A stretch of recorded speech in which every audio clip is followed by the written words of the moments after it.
জয় রাধে, হরে কৃষ্ণ। সকলের চরণে কোটি কোটি প্রণাম। রাধা রমন, হরে কৃষ্ণ। আপনাদের একটা গল্প শোনাবো, হরিকথাই শোনাবো, যেহেতু ভগবানের অভিষেক দিচ্ছি। তো এই পৃথিবীতে দুইজন দোষী, মারাত্মক দোষী। একজন হচ্ছে বাবা মা আর একজন হচ্ছে ভগবান। কৃষ্ণ, গোপাল, গিরিধারী, নিতাই, গৌর, যুগল কিশোর, এনারা হলেন খুব দোষী। যদি বলেন কেমন দোষী? মানুষ যারা দোষী হয় তাদের সঙ্গ কেউ নিতে যায় না। তাহলে এবার বলুন দোষী কিনা? হ্যাঁ, কিন্তু ভক্তের কাছে হচ্ছে তিনি ভগবান, আর তিনি যোগীর কাছে পরমাত্মা, ভক্তের কাছে তিনি ভগবান। কিন্তু অভক্তের কাছে তিনি বড় দোষী, বেশি খায়, বেশি পড়ে। তো এই নিয়ে একটা কথা, সময় পাস করতে হয়। ভগবানের কাছে গেলে সময়টা পাস হয়, আনন্দ কম হয়। তো একজন ধীবর তিনি একখানা জাল নিয়ে গেছে, একটা পুকুরে জাল ফেলেছে। পুকুরে জাল ফেলে জালটা তুলতে পারছে না। পুকুরে জাল ফেলেছে কিন্তু জালটা তুলতে পারছে না। খুব কষ্ট করে জালটা তুলেছে। কষ্ট করে জালটা তুলে ডাঙায় তুলেছে। তখন ওই জালের ভিতর থেকে একজন বেরিয়ে এসেছে। তিনি হলেন একজন বড় পাথর। তার বড় বড় দুটো চোখ আছে, মুখ দিয়ে কথা বলছে। তুই আমাকে কষ্ট করেছিস যখন, তখন শোন, আমার কাছে একটা বর চেয়ে নে। বললো কী বর দেবো? কী বর নেবে? বললো বর তোকে আমি দেবো, কিন্তু শোন, আমি যাকে বর দেই তার উপকার একটা বরের কাজ করে, আর তার গ্রামবাসীদের দুটো কাজ করে, দুটো বর প্রাপ্তি হয়। বলছে ওরকম বর আমার দরকার নেই, আমি কষ্ট করি তোমায় ডাঙায় তুললাম, আমাকে একটা বর দেবে আর গ্রামবাসী দুটো পাবে। তো চলো বাড়িতে চলো।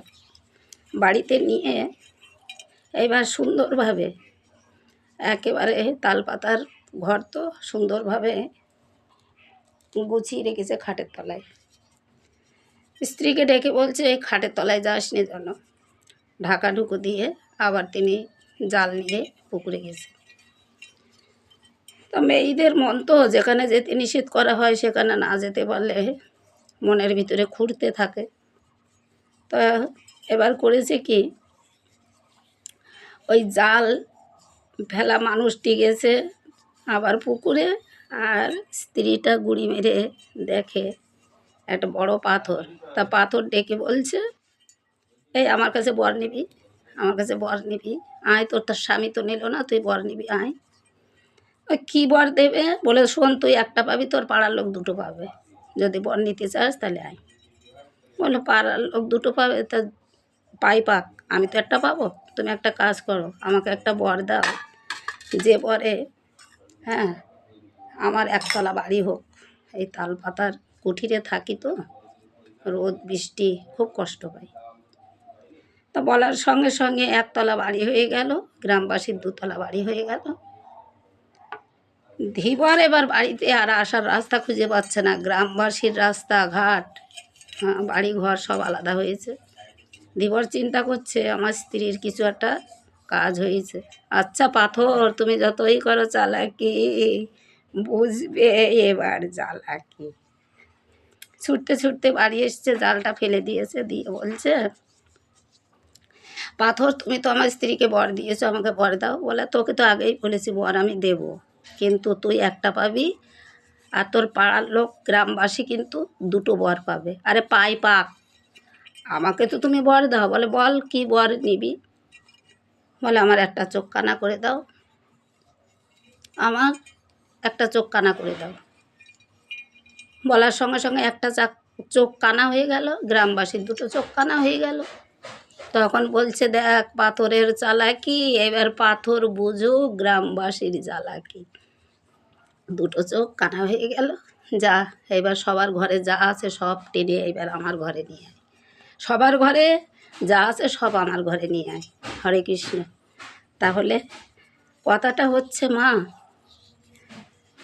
মানুষের আমার একটা উপকার যদি হয়, আমি যদি কৃষ্ণ ভক্ত হতে পারি, তাহলে আমার দুটো চোখই কানা হবে। দুটো চোখ যতদিন কানা না হবে না হবে ততদিন ভগবানকে আমরা দেখতে পাবো না। ওই একটা চোখ কানা আর একটা চোখ ভালো, হ্যাঁ, একটা চোখ ভগবানকে দিলাম আর একটা চোখ দিলাম ভাগাড়ে শকুনের মতো। এই শকুনের চোখ একটা আর মানুষের চোখ একটা, এ দিয়ে হরিভজন হবে না। রাধে রাধে। জয় নিতাই গৌর হরি বল। জয় রাধে। হরে কৃষ্ণ।